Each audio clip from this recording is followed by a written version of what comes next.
Hi there, my name's Vince from mymatevince.com, and in this video today we're going to fix up Luigi from the Mario Kart Live system. So what's happened here is he's got the equivalent of stick drift. If you have a look, the wheels are completely going over to the left hand side. If you look at the analog stick here, it's nothing to do with the Joy-Con. This Joy-Con works fine. If I go there, you can see it just about goes straight, tiny bit to the right. But then if I let go of it, like that, it just goes off to the left. So I can't get him going in a straight line. And it doesn't matter whether I reset the kart or not, it's nothing to do with that. I know what it is the potentiometer. At the bottom here there's a little potentiometer. I've already tore into these. Now to stick up, this is not a Nintendo problem, this is me using these like they shouldn't be used. So you shouldn't use them outside, you shouldn't be bringing them up and down ramps, you shouldn't be letting them drop off ramps. So it's my own fault, but I still thought it might make an interesting video because I know what I can do to rectify it. So it's a bodge. What I need is a new potentiometer, but they're not going to be around for a good while yet because these have only just been released. But I've come up with a bodge with a resistor that will trick the car into thinking that the potentiometer is normal, and it will make it go in a straight line again.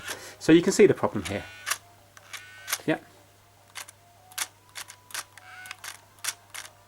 So let's bring it over to the blue mat, take it apart, and I think it should be a bit of fun. So I'm just going to be taking it apart quickly. If you want to see it in more detail, then I have done another video, a look inside video.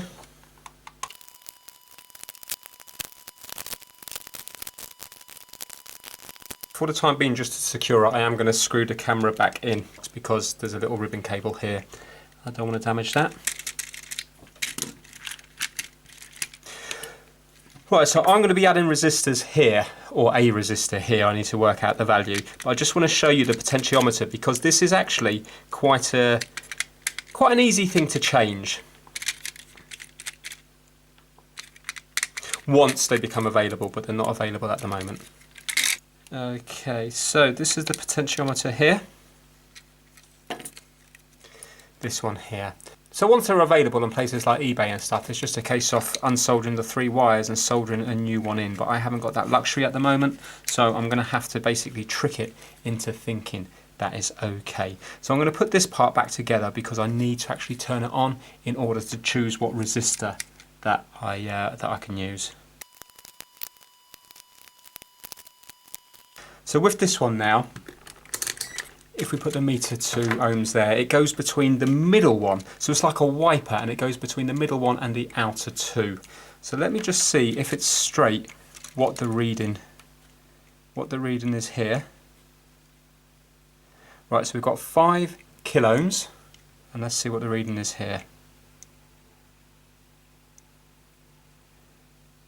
8 kiloohms. Now I'm going to put it to the right.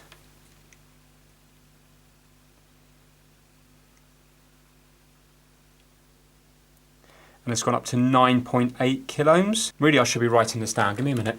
Right, excuse the mess, but you can see here, wheels straight, wheels to the left, wheels to the right, and red, white, and white, black. That means the wires here, red, white, and black. So I'm going between these two and these two.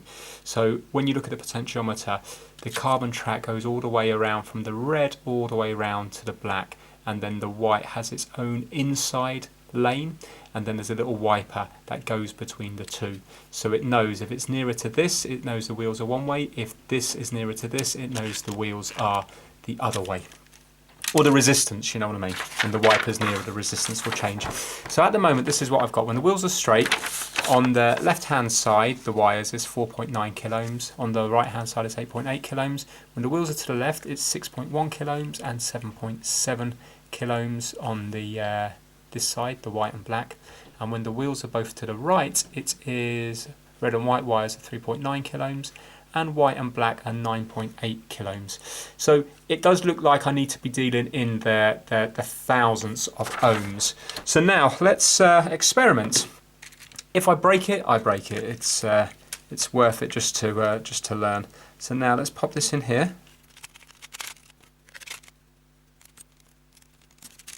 So I'm going to turn this on, and I'm going to turn on the switch. Okay, so I've got the switch on here now, and you can see when I move it here, it's not doing anything. So I'm just going to leave that to one side. I want to go between the white and black wire because I presume the red and white is going to be for that way, but let's just double check that. So I'm going to start with a 1200 ohm resistor, and let's see what happens if I touch these two. Okay, right, so that went violently. Yeah, okay, so that's too strong, isn't it? Because I only want it to pull a little bit. That's pulling right the way over without me doing anything on the Joy-Cons. So now let's go to a 5k resistor. Here we go, I've got a 10k one here. Let's now see if this is pulling that over so extreme. Oh.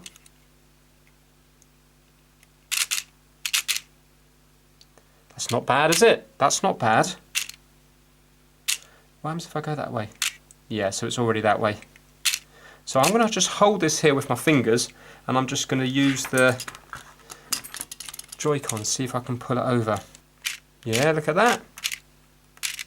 But that's gone too far. Can you see it's pulled it too much that way, hasn't it? So I need something that's with even more, hold on, I need something with more resistance. Also, I've lost that little metal thing that goes through there. Here it is.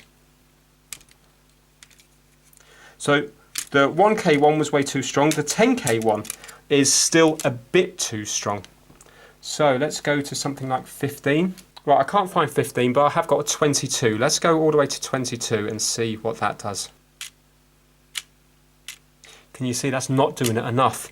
So 10k is doing it too much and 22's not doing it enough. So it looks like I will need 15, I think. Right, I found the 15. I think this is going to be the one. Oh, look at that. Nearly. Yeah, I need it a bit more than that. Right, let's see if 12 will work.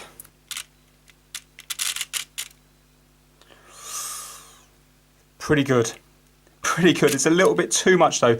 Really, I'd need a 13, but I haven't got a 13. I think I'm going to probably have to just go with that one there. Right, let's get it soldered in, and then let's actually use the joystick and see if it's going to work okay. I'm just going to turn this off while I'm doing the soldering.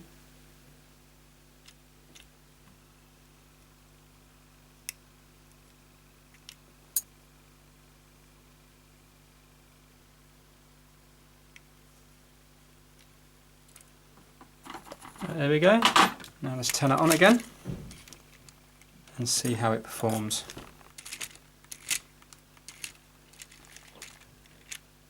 Oh, there we go. Let's see if it's still proportional. Small amount and more. Small amount and more. Excellent. Right, well, I know it's a bodge job, but I think that will go in a straight line. So what I'm going to do is I'm going to pop the battery out, and I'm just going to measure the resistances now just to see what they're reading. Yeah, that's really similar. 5.2 and 4.9. Excellent. Right, let me pop this back together, and we'll take it for a little drive and see if it's going to work. Right, here goes. Let's see what it looks like. Oh, that's certainly better than it was.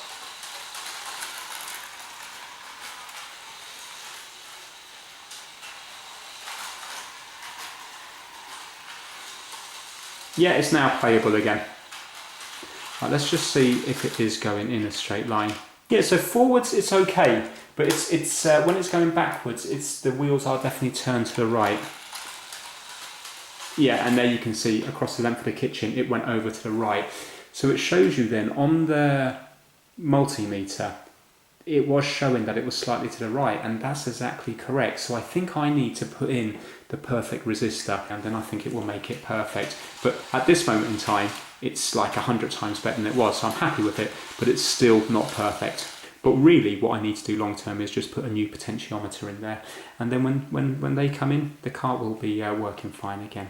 The inside of this I actually think looks very well made, and the potentiometers are made by Alps, and they're the same ones that do the Xbox and the PlayStation ones, so I'm pretty sure that they're going to be okay, and realistically they're not going to have the same amount of wear as the left or right analog stick on a controller, because nobody's going to be playing these for hours on end every single day.